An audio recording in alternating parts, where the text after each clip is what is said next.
بسم الله الرحمن الرحيم الحمد لله رب العالمين والصلاة والسلام على نبينا محمد وعلى آله وأصحابه أجمعين ومن تبعهم بإحسان إلى يوم الدين أما بعد.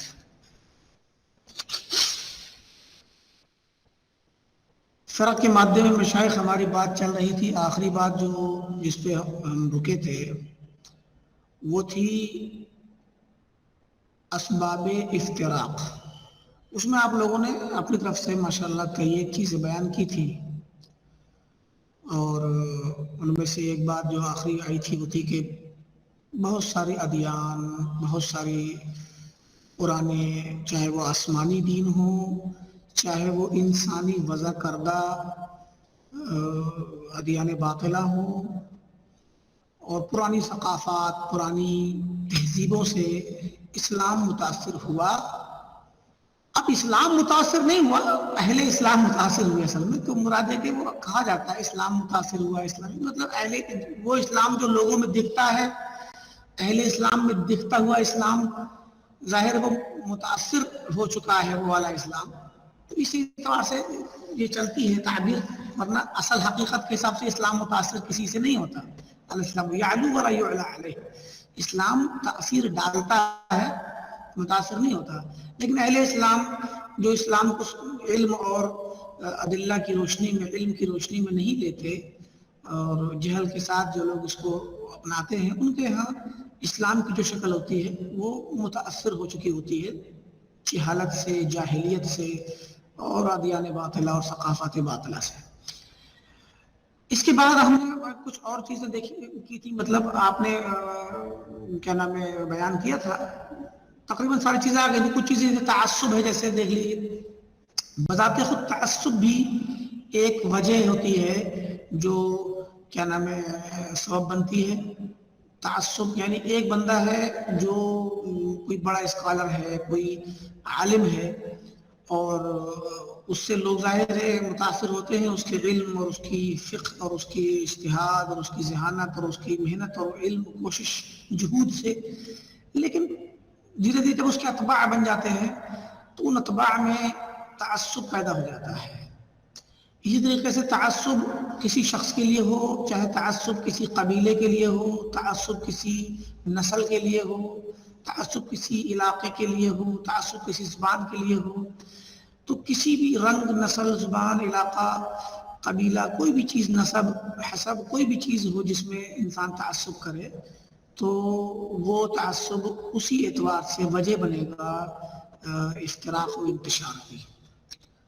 اور یہ چیز پائی گئی ہے، یہ چیز عملاً پائی گئی ہے کہ جو ہے اس طرح کے تعصبات ہی نے بہت سارے فرقوں کو جنم دیا ہے.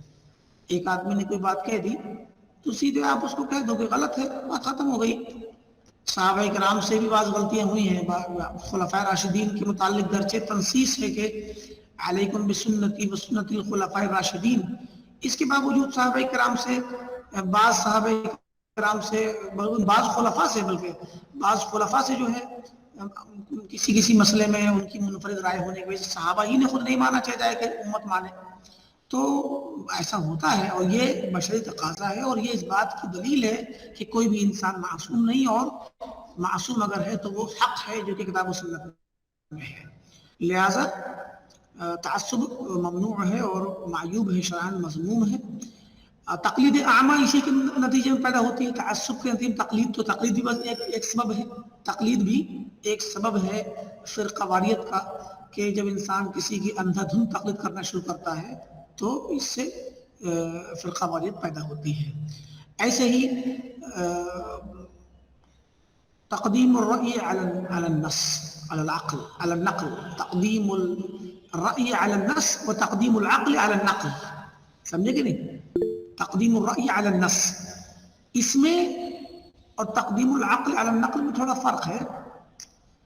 یعنی رائے کو نص پہ، ایک اعتبار دونوں چیزیں ایک سی ہیں، ایک اعتبار تھوڑا سا فرق ہے. رائے کو نص پر مقدم کرنا اور عقل کو نقل میں مقدم کرنا، دونوں میں فرق بھی ہے. ایک سبب ہے تقدیم الرائے علی النص، افتراق کا سبب، اور ایک سبب ہے تقدیم العقل علی النقل. تو دونوں میں فرق ہے. فرق کیا ہے؟ چلیے ہم زیادہ نہیں رکیں گے. فرق یہ ہے کہ تقدیم العقل علی النقل اور تقدیم الرائے علی النص. اب پہلے رائے کو لیتے ہیں. تقدیم الرائے علی النص. رائے کا مطلب ہوتا ہے کہ اپنی طرف سے آپ کی کسی مسئلے میں ایک رائے ہے.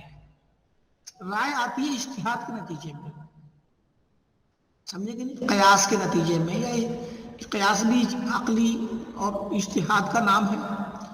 نظیر و نظیر سے ملانے کے بعد فیصلہ کرنا, اور کہیں پر اگر نظیر نہ ہو تو وہاں پہ اپنی رائے کا اجتہاد رائے آتا ہے نا حدیث میں, حدیث معاذ میں. تو اجتہاد کے نتیجے میں جو رائے اور فیصلہ آتا ہے وہ آپ کی رائے ہوتی ہے, گرچہ وہ آپ کی عقل ہی سے نکل کے آتی ہے, لیکن وہ آپ کی رائے ہوتی ہے. ایک مستقل بات ہوتی ہے, مستقل فیصلہ ہوتا ہے. وہ رائے مستقل ایک طرح کا فیصلہ جو آپ نے کسی مسئلے میں دیا, کیونکہ آپ کے پاس اس مسئلے میں کوئی نص نہیں تھا. سمجھ آئی بات؟ ہم شاید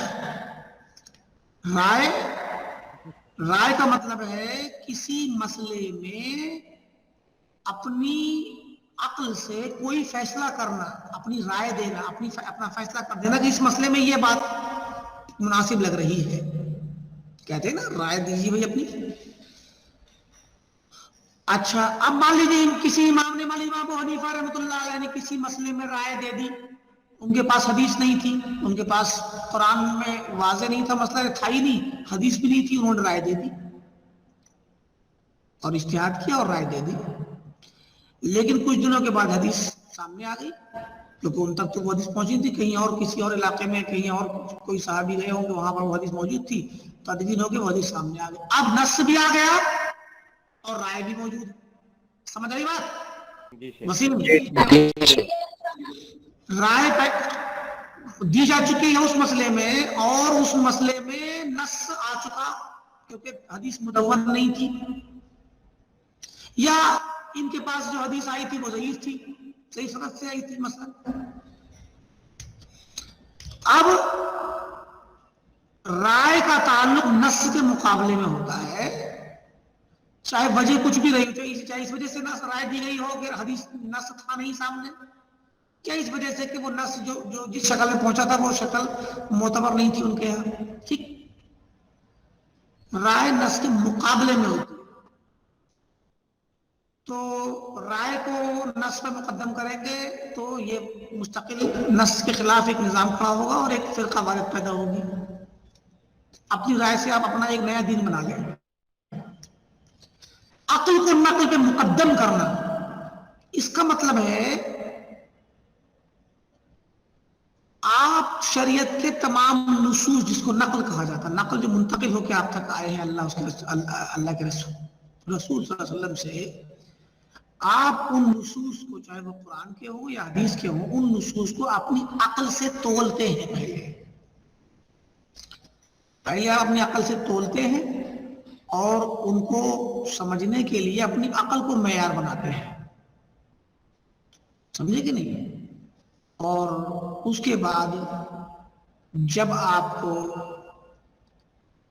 کسی نص یا کسی نقل میں اور آپ کی اپنی عقل میں تعارض نظر آتا ہے, آپ دیکھتے ہیں کہ یہ والی بات جو قرآن میں حدیث میں کہی گئی ہے وہ عقل کے خلاف ہے اور عقل اس سے متعارض ہے یا معارض ہے, تو پھر آپ اس میں عقل کو مقدم کرتے, نص کو چھوڑ دیتے ہیں, نص کی تعویل کر دیتے ہیں. سمجھ آئی بات؟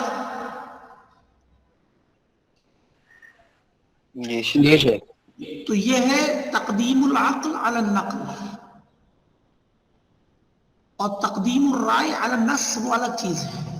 سمجھ میں آ گئی بات کہ نہیں آئی؟ اب ہے اسی میں ایک سبب ہم نے اور لکھ رکھا ہے, تقدیس العقل و تحکیمہ,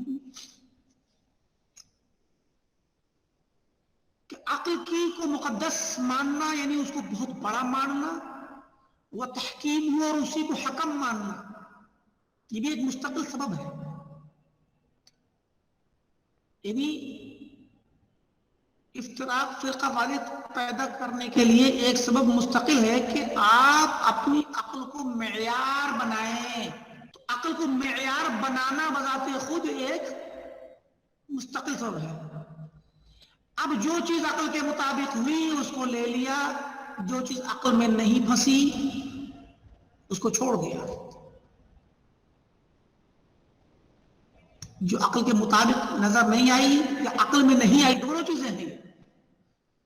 عقل کو فیصل اور حکم بنائیں گے تو دو مسئلے آئیں گے، یا تو کوئی نص عقل میں آپ کے پھنسے گا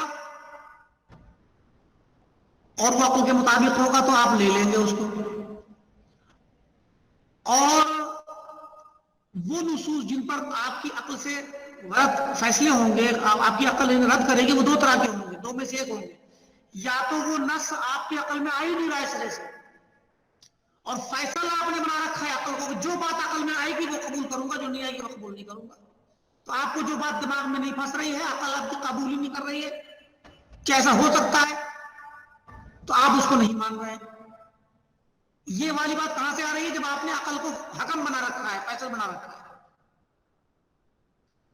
یا پھر کوئی بات ہے جس کو آپ رد کر رہے ہیں، اس کی وجہ یہ ہے کہ عقل کے نظام اور کوئی عقلی کوئی اصول بنا رکھا ہے، اپنے عقل کا اصول اس اصول کے خلاف ہے، وہ اس والی چیز میں بھی جائے گی جس میں تقدیم العقل علی النقل والی بات ہے.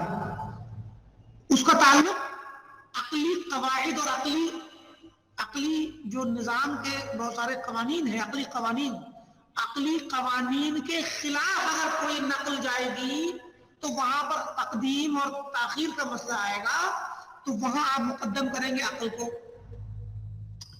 اور تو یہ والی چیز عقل کو حکم بنانے میں شامل ہے، لیکن یہ خاص ہے اس مسئلے کے ساتھ جب تعارض ہو عقل کے قوانین، عقلی قوانین اور نقل کے درمیان جب تعارض ہو تو آپ مقدم کریں گے عقل کو. تو یہ والی چیز عقل کو فیصل بنانے ہی کے ضمن میں ہے، لیکن عقل کو فیصل بنانے میں اور بھی چیزیں ہیں. اور اس میں دوسری چیز جو الگ ہے وہ یہ ہے کہ جو بات آپ کی عقل میں نہیں پھنس رہی ہے، خلاف نہیں جا رہی ہے، پھانسی نہیں دی دماغ میں. اس کی مثال دیں آپ کو، مولانا مودودی نے حضرت سلیمان علیہ السلام کے متعلق جو حدیث ہے صحیح بخاری میں کہ انہوں نے کہا تھا کہ میں اپنی بیویوں پر ساری بیویوں کے پاس ایک رات میں جاؤں گا. کتنی بیویاں تھیں سلیمان علیہ السلام کی؟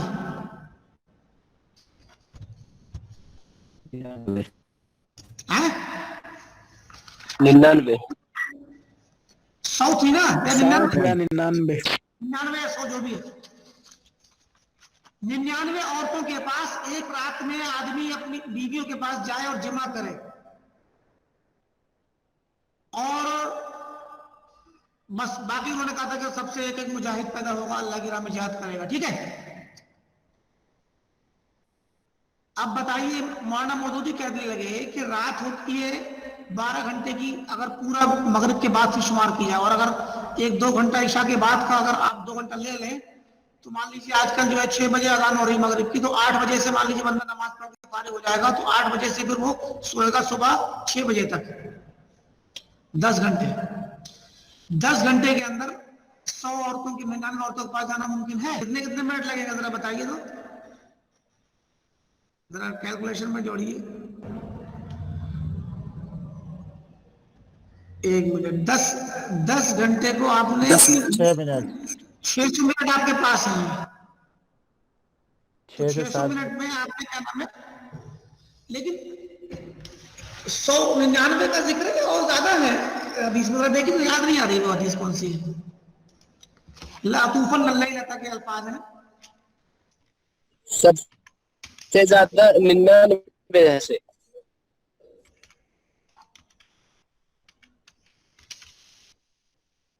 میاں کا لفظ بھی ہے کسی روایت میں، شیخ غالباً سلیمان علیہ السلام کی روایت آ رہی ہے، 1 منٹ رکیے ذرا. اور 99 دونوں ہیں، 100 اور 99. ہاں میاں بھی ہے اور 100 بھی، وہ کاسر جبر والا مسئلہ ہے. چلیے، تو مطلب کہنے کا یہ ہے کہ 100 یا 99 کو آپ کیا نام ہے اس طرح سے جب وہ کریں گے تو انہوں نے کہا کہ یہ ممکن ہی نہیں ہے کہ ایک آدمی، 2 طرح سے ممکن نہیں ہے. ایک تو یہ کہ اتنے کم وقت میں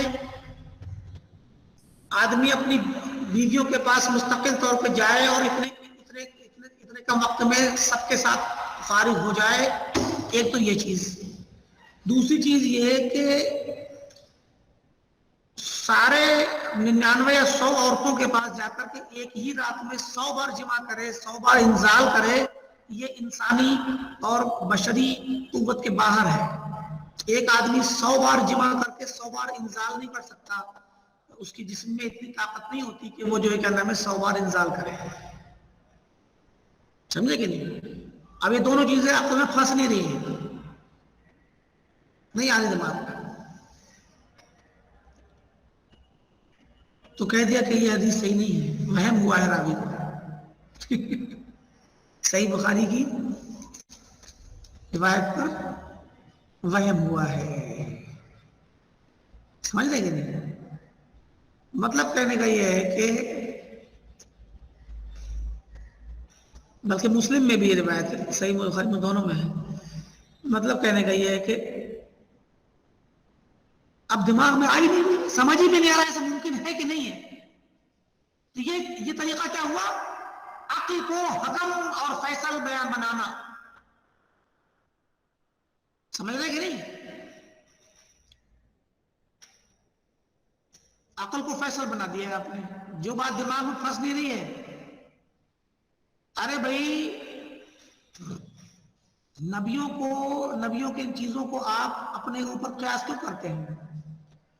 نہ تو انسانی طاقت، عام انسان کی طاقت اور نبی کی طاقت برابر ہوتی ہے، اور اللہ تعالیٰ نبیوں کے ساتھ بہت سے کام ایسے وہ کرتا ہے جن میں کیا نام ہے وہ چیز مطلب ایک ممکنات میں سے ہے، وہ اللہ نے ان کے لیے اس طرح کے حالات، خاص حالات بنائے ہوتے ہیں، اور کبھی اس طرح کی چیز ہو سکتی ہے، اور جو بھی ہو مقصد کہنے کا ہے جب نص میں آ گیا تو آپ کو چاہے سمجھ میں آئے نہ آئے، اس کی تعلیل عقلی کر پائیں نہ کر پائیں، آپ کو اسے قبول کرنا ہے، لیکن آپ نے کہا نہیں صحیح بخاری کے کیا یہ منزل من اللہ ہے، اس میں کیا نام ہے راوی کو وہم نہیں ہو سکتا، ثقہ راوی کو وہم نہیں ہو سکتا، وہم ہے یہ راوی کا، سمجھے کہ نہیں؟ حتیٰ کہ صحابہ پہ بھی کلام کر دیا، مقصد کہنے کا یہ ہے کہ عقل کو حکم بنانا، جو بات عقل میں آئی وہ قبول، جو نہیں آئی وہ رد،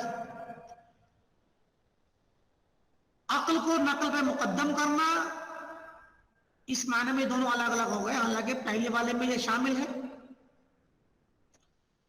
اور مقدم تب کریں گے جب وہ تعارض سامنے آئے گا، اور رائے کو نقل مقدم کرنا، یہ تینوں چیزیں عقل سے متعلق ہیں، اور تینوں الگ الگ صورتحال ہیں، اور یہ تینوں اسباب بنتے ہیں فرقہ واریت کے۔ اتباع المتشابہ، کتاب و سنت کی متشابہ آیات، ایسی آیات جو محکم نہیں ہے، جن میں واضح وہ نہیں ہے بیان، مطلب کوئی مسئلہ، بلکہ اس میں تشابہ پایا جاتا ہے، تو اس طرح کی چیزوں کو پیچھے پڑنا، ان کے پیچھے پڑھ کر کے انہی سے کیا نام ہے اپنی رائے بنا لینا اور مستقل قانون بنا لینا۔ وہ کہتا ہے ایک بریلوی، وہ ہے نا سورہ یاسین میں، من بعثنا من مرقدنا، قالوا من بعثنا من مرقدنا، تو مرقد سے استدلال کیا کیا جانتے ہیں؟ اولیاء اللہ اپنی قبروں میں زندہ ہیں،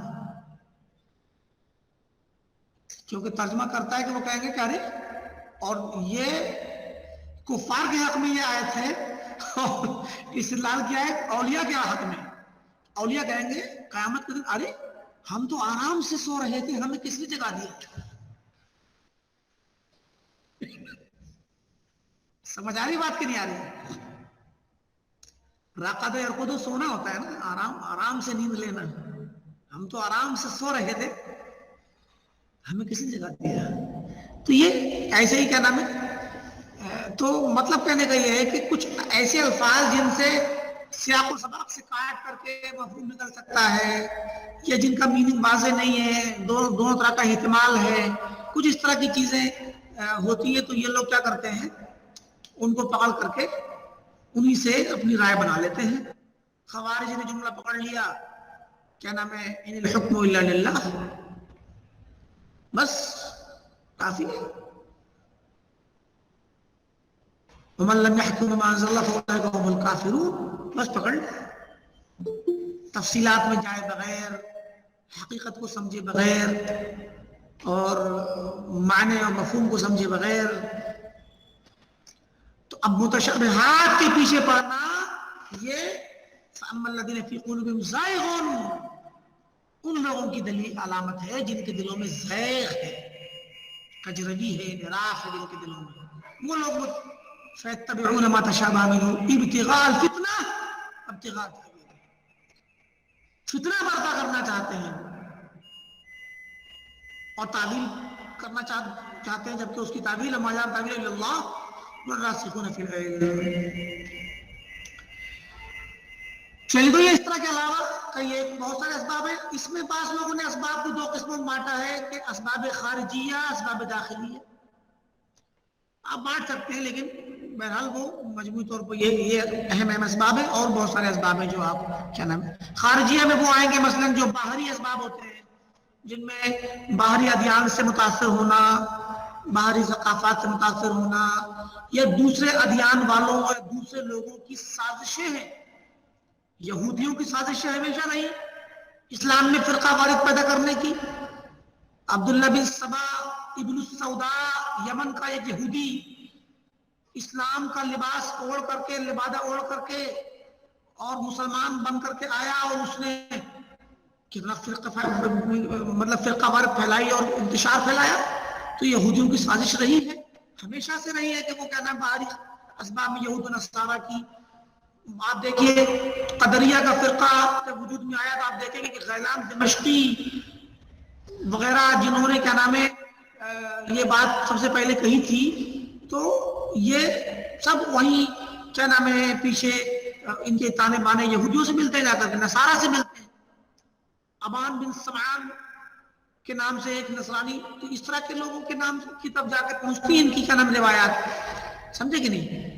تو بلکہ مقالۃ التعطیل، جو تعطیل کا مقالہ ہے، یعنی جس نے اللہ تعالیٰ کی آیات کو اور صفات کو معطل کرنے کا، اس کے متعلق علماء نے باقاعدہ اسناد بیان کی ہے کہ کس نے کہاں سے کیسے یہودی تک پہنچی ہے. وہ یہودیوں تک کیا نام ہے وہ جس یہود لبید بن عاصم یہودی جس نے اللہ کے نبی پر جادو کیا تھا، اس کا بھانجا تھا ابان بن سمعان غالباً، تو اس تک پہنچتی ہے.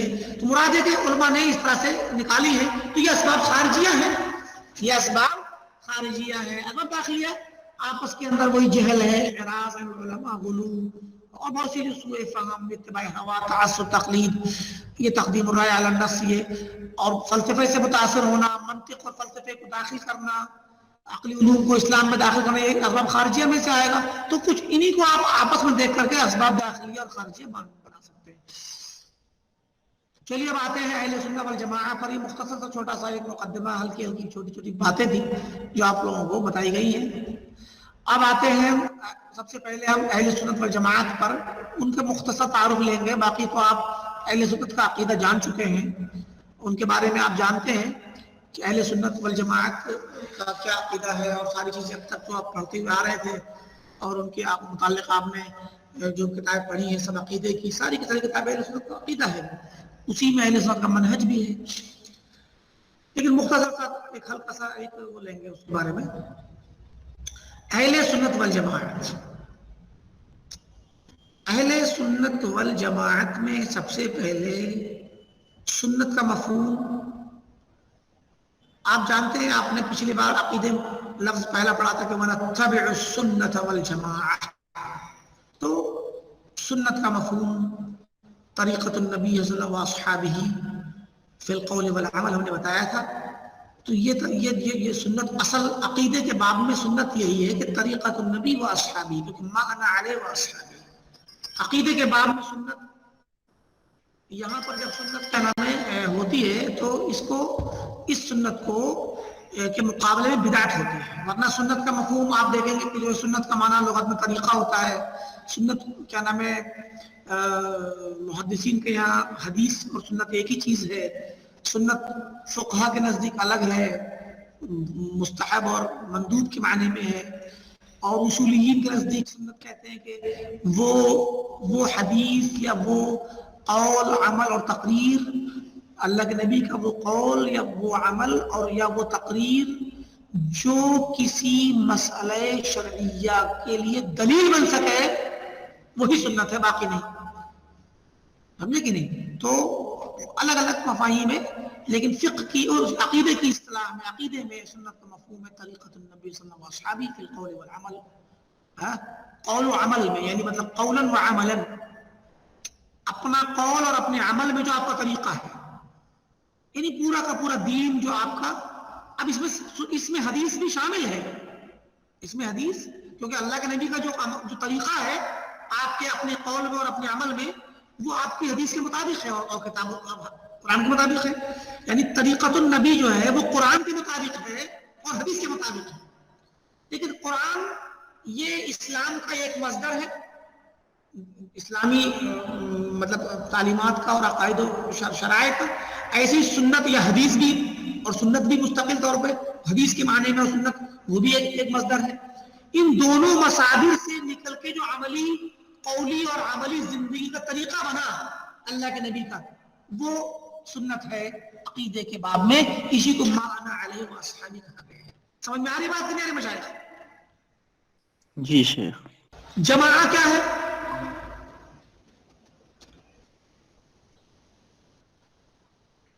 جماعت کا مفہوم آپ کو بتایا تھا.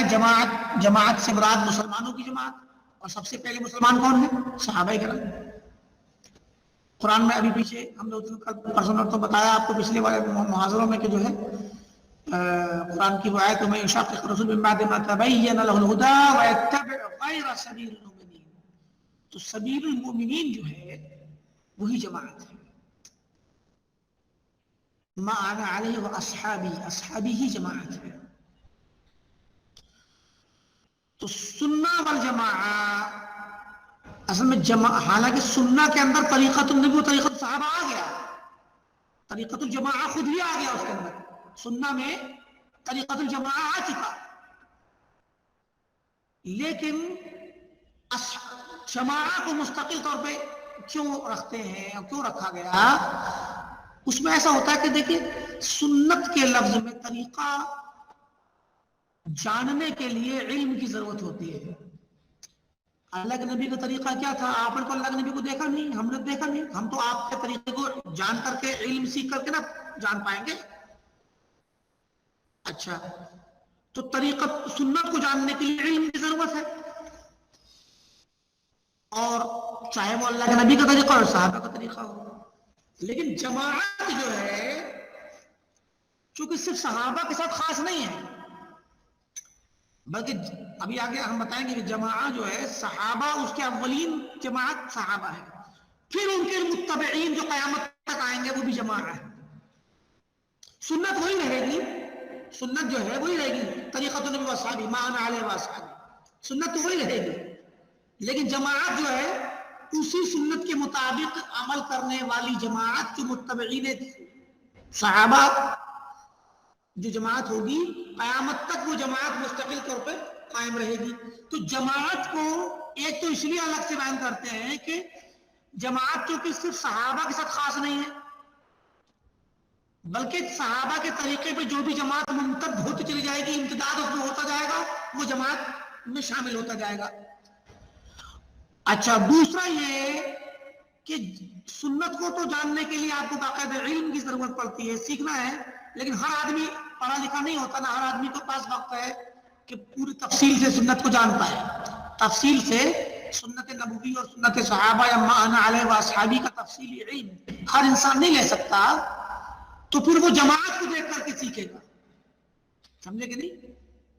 جماعت کو دیکھ کر کے اپنے ملک میں، اپنے علاقے میں جہاں وہ رہتا ہے، وہاں اہل علم کی جو جماعت ہے، علماء کی، مجتہدین کی، عام مسلمانوں کی جو جماعت ہے، جو صحابہ کے طریقے پر ہے، اس جماعت کو آپ دیکھیں. آپ کا بچہ گھر میں، جب آپ کا چھوٹا بھائی بہن، چھوٹے بچے جب وہ نماز پڑھنا سیکھتے ہیں تو آپ کو دیکھ کر کے وہ رفع دین بھی کرتے ہیں. آپ کو دیکھ کے جو تشہد کی انگلی جو گھماتے ہیں، آپ کو نہیں پتا چھوٹے بچپن میں کہ تشہد کی انگلی کیوں ہلائی جاتی ہے. یا رفع کیوں کہ وہ بچہ آپ کو دیکھ کر کے آٹومیٹک اس نظام کے تحت سیٹ ہو جاتا ہے. پھر جب وہ نماز سیکھتا ہے دعائیں علم حاصل کرتا ہے تو اس سے اس کو نماز آ جاتی ہے، لیکن طریقہ وہ آپ سے دیکھتا ہے، آپ سے سیکھتا ہے. ایسی بہت سی چیزیں ہوتی ہیں جو مسجد میں سیکھتے ہیں. ہمارے یہاں مسجد میں یہ ماحول نہیں ہے کہ اگر ایک بار نماز جماعت ہو جائے تو دوبارہ جماعت نہیں کرتے، بلکہ ہمارے بعض علماء اہل حدیث تو بڑے شدید ہیں اس معاملے میں کہ جماعت اگر ختم ہو گئی ہے ظہر کی مان لیجیے تو اور بعد میں کچھ لوگ پہنچے تو جماعت ثانیہ نہیں کر سکتے سرے سے. جبکہ عرب مدینہ میں سعودی میں اس کا ماحول بڑا عجیب ہے. مان لیجیے وہاں پہ اکیلے نماز پڑھنے کا تصور نہیں ہے. اگر جماعت چھوٹ گئی کچھ لوگ پیچھے رہ گئے وضو کر کے آئے اور سلام پھیر دیا امام نے تو وہ لوگ کھڑے ہو کے نماز پڑھنا شروع کر دیتے ہیں. دو ہی لوگ ہوں پھر لوگ پیچھے پیچھے آتے رہتے ہیں. اتفاق سے آپ دیکھیے وہاں پہ کبھی آپ جائیں اللہ تعالیٰ آپ لوگوں کو بھیجے تو آپ دیکھیں گے کہ جو ہے وہاں مسجدوں میں چھوٹے چھوٹے بچوں کی بھی جماعت لگ جاتی ہے. جیسے بچے کھیل رہے ہوتے ہیں باہر پارک میں سڑک پہ کہیں کنارے چھوٹے بچے 6-7 سال 8 سال 10 سال تک کے بچے ہیں تو اب وہ کھیل کود کر کے آئے تو ہاتھ پیر گندے رہتے ہیں، دھل دلانے میں وہ وضو کرنے میں دیر ہو گئی تو پتہ لگا جو ہے وہ جماعت نکل گئی تو وہ پہنچے تو چھوٹے بچوں کی اپنے کو کھڑے ہو کے اپنی نماز شروع کر دیتے ہیں. ہمارے کبھی زندگی میں تصور نہیں کر سکتے آپ کے 8-10 سال کے بچے ہیں اپنی جماعت کھڑی کر کے مطلب جماعت ختم ہونے کے بعد وہ بھی جماعت سے نماز پڑھیں گے اور ایک بچہ امامت کرائے گا. ہمارا تصور نہیں ہے، ہمارے بڑوں میں تصور نہیں ہے، چھوٹوں میں کیا ہوگا. تو یہ چھوٹے بچے کیوں کرتے ہیں وہاں پہ؟ کیونکہ وہ دیکھ رہے ہوتے ہیں کہ ہمارے بڑے مسجد میں کام ماحول ہے کہ بڑے لوگ بھی جب جماعت چھوٹ جاتی ہے تو کھڑے ہو کے پیچھے جماعت کرتے ہیں تو وہ بچے بھی کرنے لگتے ہیں. جب دیکھتے ہیں کہ جو ہے ختم ہو گئی جماعت ہم ہی لوگ پیچھے رہ گئے تو وہ لوگ بھی اپنی جماعت کر لیتے ہیں. تو مراد یہ کہ جماعت جو ہے یہاں پر یہ چونکہ قیامت تک ممتد رہے گی تو جماعت اس لیے بھی اس کو الگ سے پیش کیا کہ چونکہ صحابہ کے ساتھ خاص نہیں ہے. اور دوسری چیز یہ کہ جماعت ہر انسان کو دین، علم، منہج، طریقہ سکھلانے کا ذریعہ ہے. ہر انسان جماعت کو دیکھ کر کے طریقہ سمجھتا سیکھتا ہے. سمجھے کہ نہیں؟ تو جاہل آدمی بھی بہت سی چیزیں دیکھ کر کے سیکھ لیتا ہے اور منہج کا پتہ لگا لیتا ہے. خاص کر فتنوں کے زمانے میں اور آزمائش کے وقت میں اور ایمرجنسی کے خطرناک ایسے حالات جب انسان کو پتہ نہ چلے کہ مجھے کیا کرنا چاہیے، مجھے کیا موقف لینا چاہیے، عقل جب کام نہیں کرتی ہے تو پھر وہ اس کو چاہیے کہ وہ جماعت کے ساتھ جڑے، دیکھیں کہ ہماری جماعت ہمارے لوگ کہاں ہیں، کیا کر رہے ہیں، تو پھر وہ انہی کے ساتھ رہے اور جو سارے لوگ بڑے علماء اور مجتہدین یا محققین جو فیصلہ کریں، جو بات کہیں اسی کو مانے. کیونکہ ہر آدمی رائے دے، ہر آدمی فیصلہ کرے، ہر آدمی کو مکلف کیا جائے تو پھر وہ ایسی صورت میں فتنوں میں جو حدیث میں آیا نا کہ ایسے فتنے آئیں گے کہ انسان صبح کو مسلم مومن ہوگا شام کو کافر ہو جائے گا. تو اتنے خطرناک فتنوں کے زمانے میں الزم جماعت المسلمین و امامہم، حدیث میں آیا کہ مسلمانوں کی جماعت اور ان کے امام کو لازم پکڑو.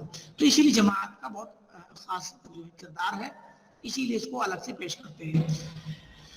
اب جماعت میں ابتدائی طور پر صحابہ کرام، علماء نے کہا جماعت وہ ہے جو صرف صحابہ کی جماعت ہے، کچھ نے کہا صحابہ اور تابعین کی جماعت ہے، کچھ نے کہا کہ جماعت کا مطلب کیا مفہوم ہے سواد اعظم، مسلمانوں کی اکثریت، اور کچھ نے کہا کہ جماعت کا مفہوم ہے جماعت المجتہدین والائمہ المجتہدین فی الدین، جو دین میں علماء ائمہ مجتہدین ان کی جماعت. اور ایک قول ہے کہ جماعت کا مطلب ہے جماعت المسلمین الذین اجتمعوا علی امیر لہم، یعنی مسلمانوں کی جماعت جو اپنے کسی امام پر بیعت کر چکی ہو. جیسے مطلب عرب ملکوں میں، اسلامی ملکوں میں ہوتا ہے کہ ان کا اپنا مالی سعودی عرب ہے تو کنگ سلمان جو ہے وہ مسلمانوں کی امیر ہے وہاں پر، اور بقیہ تمام ملک کے تمام باشندے ایک جماعت ہے.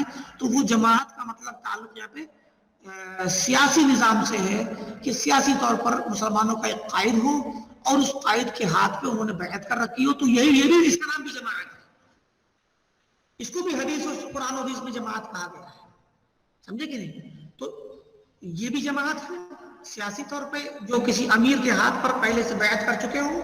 اور پھر جو مفاہیم، تو یہ جو مختلف اقوال ہم نے پیش کیے، یہ سارے کے سارے اقوال اگر آپ دیکھیں تو سب ایک ساتھ جڑ جائیں گے.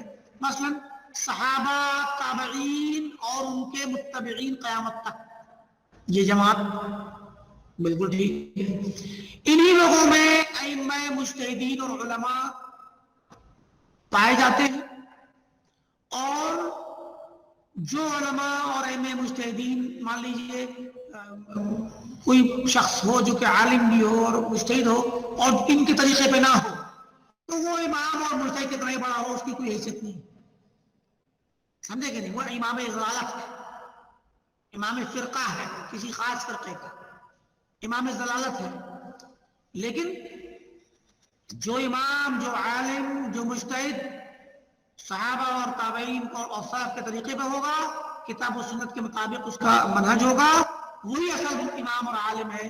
باقی اب آپ دیکھیے آج کے وقت میں سعودی عرب کے اندر بھی پچھلے دنوں سلمان عودہ، سفر حوالی اور ان جیسے لوگوں کو جو اخوانیوں کے امام ہیں، ان کو بعض کو گرفتار کیا گیا کسی خاص مقصد سے، کسی وجہ سے، کوئی ان کی کسی اس میں، تو پورے اخوانی ایوان اخوانیت میں اور ایوان جماعت اسلامی میں جو زلزلہ برپا ہو گیا کہ یہ علماء کو پکڑ کے جیل میں ڈالتے ہیں۔